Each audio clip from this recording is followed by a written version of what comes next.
और उस वक्त क्योंकि गिलानी साहब ने बड़ी बेइज्जत करके हमें घर से निकाला। आप जानते हैं कि वो हमसे नहीं मिले उस वक्त, और वो आदमी कौन था जिसने हमें, गिलानी साहब जिसने इजाजत दी थी कि आप जाकर बातचीत कर सकते हैं। क्योंकि अक्सर यहाँ की लोकल पार्टीज ने दिल्ली को मिसगाइड किया है, चाहे आसिया नीलोफर का केस हुआ, चाहे अफजल गुरु को फांसी देने का वक्त ये था, उस वक्त आपकी लोकल पार्टीज थी जिन्होंने दिल्ली को मिसगाइड। हमारे जेलों में जो लोग, जो हजारों इंजीनियर रशीद बंद, उनको छोड़ दिया जाए। जो खास करके बेगुनाह लोग, जनता दल यूनाइटेड वो पार्टी है जिनने आपको जम्मू कश्मीर से मुफ्ती मोहम्मद सईद को होम मिनिस्टर बनाया। लोकसभा इंतखाब में 12 सीटें अपनी पार्टी के नाम करने वाला नीतीश कुमार जनता दल यूनाइटेड के सरबराह हैं। नीतीश कुमार सियासी खेल में बड़े माहिर हैं, बड़े खिलाड़ी हैं। मिली जुली हुकूमत संभालना कोई आसान काम नहीं है। इस सिलसिले में आज पत्रकार लाइव के जर्नलिस्ट अजरा महराज ने जनता दल यूनाइटेड जम्मू कश्मीर यूटी के प्रेसिडेंट GM शाहीन से तफसीली गुफ्तगू की। देखिए उनकी ये। हिंदुस्तान में जब से लोकसभा इलेक्शंस की काउंटिंग खत्म हो चुकी है, तब से हर एक सुर्खियों में जेडीयू का नाम आगे है। जी हां, बिल्कुल। हमारे साथ यूटी प्रेसिडेंट GM शाहीन जी है, जो कि यूटी के प्रेसिडेंट है जेडीयू के। तो शाहीन जी, पहला आपका हम खैर मकदम करते हैं पत्रकार लाइव में। शुक्रिया।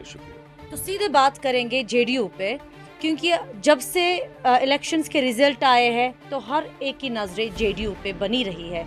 तो क्या कल आप रिटर्न आए हैं दिल्ली से, तो क्या मुद्दे में आपने कश्मीर के को लेके वहां पे उठाए? देखिए, सबसे बड़ी बात, पहली बात मैं ये कहना चाहता हूँ कि मुबारक एनडीए को और गठबंधन साथियों को, और जो कल 9 तारीख को जो ओथ सेरेमनी होने जा रही है, और ओथ सेरेमनी के बाद ऑलमोस्ट पोर्टफोलियोज भी दिए जाएंगे। और बिकॉज पूरा देश जो है इस वक्त नई सरकार की तरफ नज़र तकाई हुए है, और हमें उम्मीद है कि जो गलतियां पीछे हुई हैं या कहीं पे जो नाराज़गियां लोगों में है उसको दूर किया जाए। जहाँ तक जम्मू कश्मीर की आपने बात की, जम्मू कश्मीर को लेकर हमने ये बात रखी कि आप जो भी आपके मामलात हैं जम्मू कश्मीर के, इनको कैसे हम लोग सुधारें। मैं आपको पहले इंट्रोडक्शन देना चाहता हूं कैसे। अब जैसे आपने जेडीयू कहा, जनता दल यूनाइटेड वो पार्टी है जिनने आपको जम्मू कश्मीर से मुफ्ती मोहम्मद सईद को होम मिनिस्टर बनाया।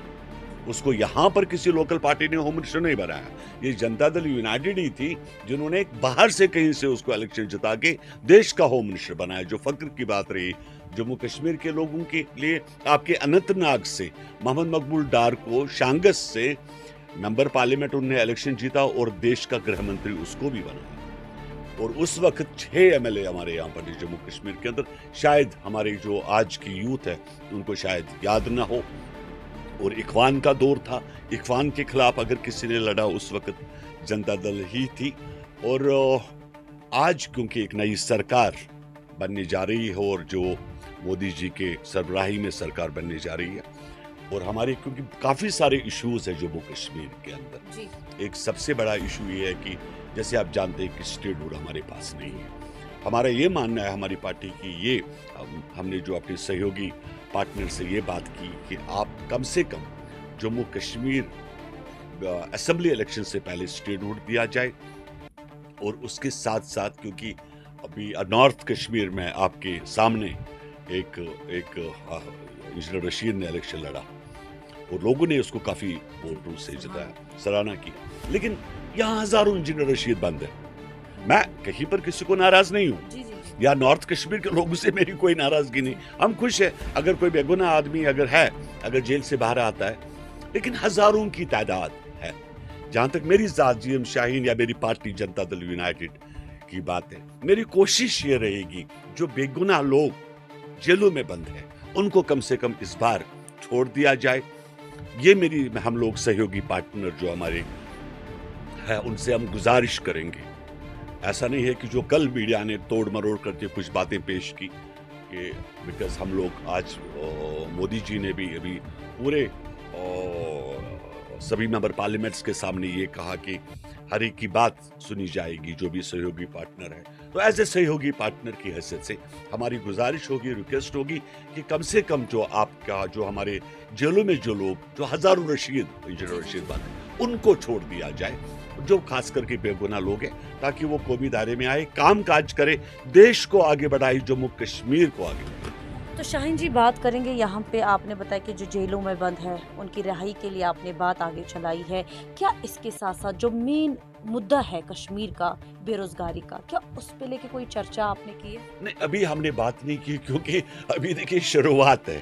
हम चाहते हैं कि पहले ओथ सेरेमनी हो जी। और क्योंकि उसके बाद जो एक एक करके जो भी मसला हल हो सकता है, काफी सारी चीजें हुई भी है।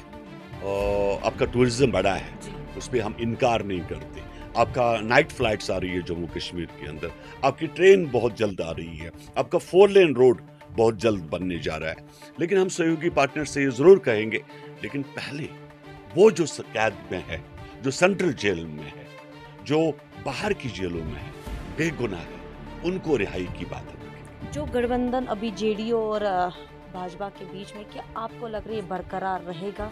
कि कहीं पे जब तक ओथ सेरेमनी हो जाएगी ये गठबंधन भी मुकम्मल रहेगा तब तक, कि कहीं पे पलटी मारेंगे? मेरा दावा है आपसे, याद रखिएगा मेरी बात, ये गठबंधन 5 साल ही नहीं, आने वाले 10 सालों तक चलेगा। पीछे गलतियां हुई, उससे इनकार नहीं है कि हम लोग बीच में हमें अलग होना पड़ा, काफी सारी वजूहात पे, शायद मिसअंडरस्टैंडिंग थी, या मान लो जो भी बड़े जो हमारे सीनियर लीडर हैं उन्होंने गलत फहमियों को दूर करने की कोशिश की, लेकिन आगे ऐसा बिल्कुल नहीं होगा। और 5 साल से भी ज्यादा ये सरकार चलेगी। हम लोग एनडीए के साथ थे, एनडीए के साथ रहेंगे। आपको याद दिलाना चाहता हूं कि जब वाजपेयी जी प्राइम मिनिस्टर थे देश के, उस वक्त भी जनता दल यूनाइटेड जो है एनडीए मजबूती के साथ था और भाजपा के साथ। क्या एनडीए में रह के या एनडीए का ऐसा कोई डिसीजन आगे कि जो एक्स प्राइम मिनिस्टर थे नरेंद्र मोदी, या आगे जाके किसी और का फेस आप देखना चाहते हैं प्रधानमंत्री के लिए? क्यों देखें, अभी मोदी जी जवान है, अभी ऐसी कोई बात तो नहीं है कि भाई एक आदमी रिटायर और पॉलिटिक्स में कोई रिटायर होता नहीं है। तो ऐसे देखिए, मैं बताना चाहता हूँ, कुछ आपसे लोगों से क्लियर करना चाहता हूँ। आपको एक डिमांड, मैं कि किसी कोई डिमांड, एनडीए की मीटिंग्स हो गई, राष्ट्रपति भवन आप पहुंचे, क्या आपको लगता है कि ऐसा कुछ किसी के मन में ऐसा विचार या किसी पार्टी के थ्रू गठबंधन में कि नहीं जी अगला प्राइम मिनिस्टर इसका फेस होना चाहिए?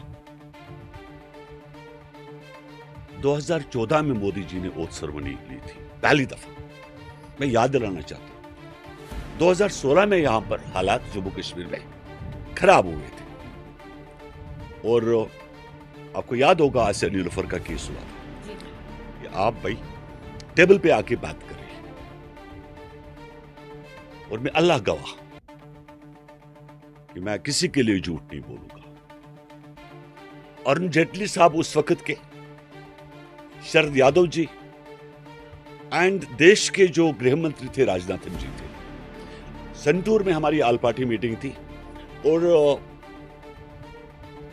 ललित में मुझे राजनाथन जी और शरद यादव जी ने बुलाया, बोला शाम को गिलानी साहब के घर जाना है, लेकिन आपके लिए खुशखबरी है। मैंने कहा सर क्या खुशखबरी है? बोला कश्मीरियों को 53 पोजीशन मिल रही है। क्या आपको आज आपकी जो इस वक्त लाइव जो देख रहे हैं आपके प्रोग्राम, क्या वो ये बात जानते हैं? और उस वक्त क्योंकि गिलानी साहब ने बड़ी बेइज्जत करके हमें घर से निकाला, ठीक है,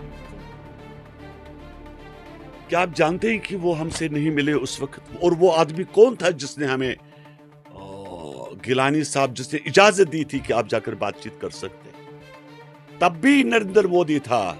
सुनिए मेरी बात, आज भी नरेंद्र मोदी होगा। कश्मीर का मुस्तकबिल बदलेगा तो नरेंद्र मोदी की ही सदा होगा।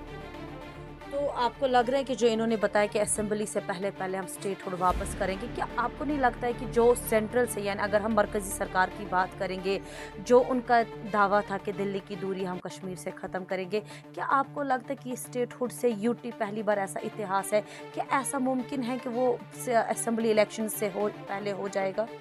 जब स्टेटहुड से यूटी बनाया तब जेडीयू साथ नहीं थी, ठीक है, जी।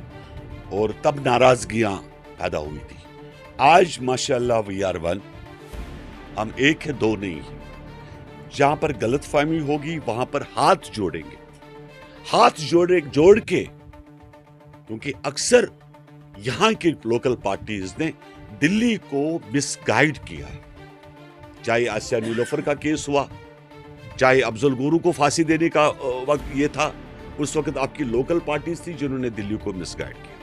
लेकिन हम हाथ जोड़ के मोदी जी का जो ऐवान होगा, नीतीश जी की सरबराही में, नीतीश जी की लीडरशिप में, जो यहाँ की हकीकत सच्चाई होगी, हकीकी बात होगी।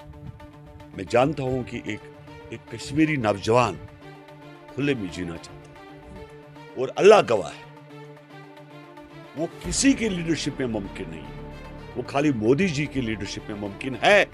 सब्जेक्ट शर्त ये कि सही बात दिल्ली तक पहुंचाने वाली की जरूरत है, और इंशाल्लाह ये चीज जो है, ये ख्वाब जो है पूरा। चलिए, बहुत बहुत शुक्रिया। हमारे साथ है UT president JDU GM Shaheen ji, और इनके साथ हमारी क्या बातचीत हुई, जो कि अगर बात करेंगे जब से इलेक्शंस की काउंटिंग जब से हुई है, जेडीयू हर एक जगह पे अगर हम बात करेंगे चर्चा में है। उसी मुद्दे को लेकर क्या चर्चे में है, क्या सरकार कौन बनाएगा, क्या मुद्दे कश्मीर के, क्योंकि कश्मीर को रिप्रेजेंट करते, जम्मू एंड कश्मीर को रिप्रेजेंट करते हैं शाहीन जी, क्या मुद्दे लेके दिल्ली गए थे, क्या मुद्दे लेके ये बात आगे करेंगे, वो सब आप इस इंटरव्यू में देखिएगा। फिलहाल दीजिए अपनी मेज़बान आजरा महराज को श्रीनगर से इजाज़त।